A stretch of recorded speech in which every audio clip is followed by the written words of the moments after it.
22 वर्षापासून फरार खुनी महिलेला गुजरातमधून वाशिम पोलिसांनी केली अटक। वाशिम येथे 22 वर्षापूर्वी घडलेल्या खून प्रकरणातील महिला न्यायालयाने शिक्षा सुनावल्यानंतर फरार झालेल्या खुनी महिलेला गुजरातमधून वाशिम पोलिसांनी केली अटक।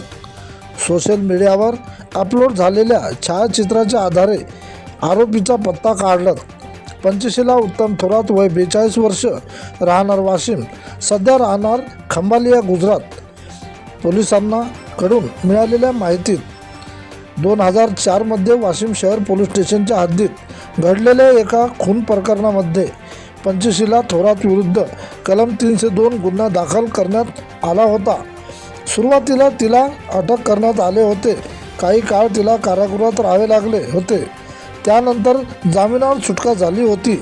न्यायालयाने तिला अंतिम दोषी ठरवत जन्मठेपेची शिक्षा कमी करून 10 वर्षाची शिक्षा सुनावली होती। ती शिक्षा भोगण्याकरिता हजर न राहता फरार झाली होती।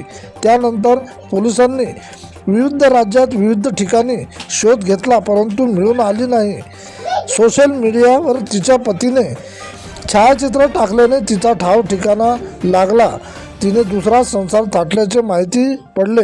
तिला वाशिम शहर पोलीस पथक पोलीस उपनिरीक्षक रवी साहेबवार, सहाय्यक पोलीस उपनिरीक्षक कैलास कोकाटे, LSC कविता, कॉन्स्टेबल शैलेश ठाकूर, महादेव भीमटे, नितीन काळे, हरीश गावंडे, उमेश देशमुख व स्थानिक सायबर शाखा पुढील तपास वाशिम शहर पोलीस स्टेशन करीत आहे। प्रतिनिधी किशन काळे।